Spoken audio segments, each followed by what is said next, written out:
I had a job once at the UN, and I was just in charge of a design, which meant display, whatever.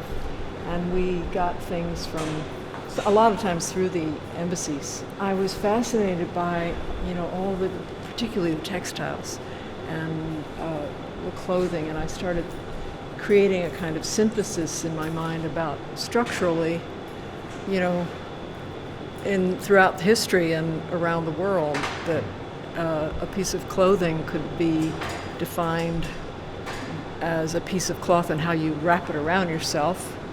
Like a late version would be the toga, the Roman toga, but an early version would be like an Indian sari. And then simple structural interventions, like in this case, to make a pair of pants, you need something that basically has movement this way and this way, right?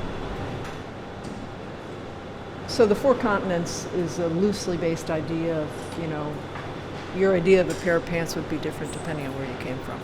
In some ways it's abstraction, it's minimalism, it's, I was using a lot of details of the same vocabulary.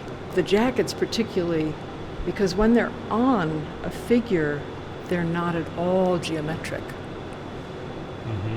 They're abstract, but in a different way. These triangles, which are the gussets, they make for movement. So when the figure's in this, it all it's a vortex that goes to the point of the triangle there at the neck, because the shoulders, nobody has perfectly right angle shoulders.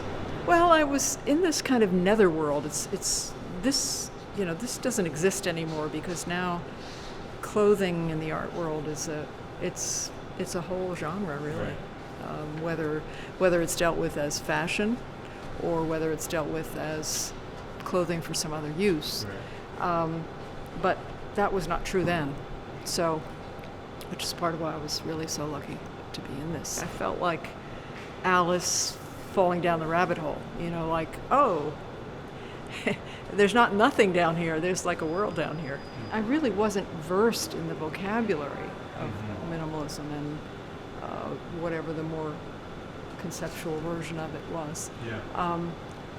But I was living in the time, so I was a part of the times anyway, and it was in some way I was thinking the same way, and that was part of what artists helped me to see, was that I think it was Richard who would say, but you're thinking like an artist. They're really like structural studies in some way. That's what I think the sculptors made me understand. I was doing this thing, and then, it had this incredible resemblance to the same way of thinking. Mm-hmm. So, yeah, definitely timing. I mean, even if I were doing this and I was living in a different place, right. It would have been, could have stayed in the chest for years.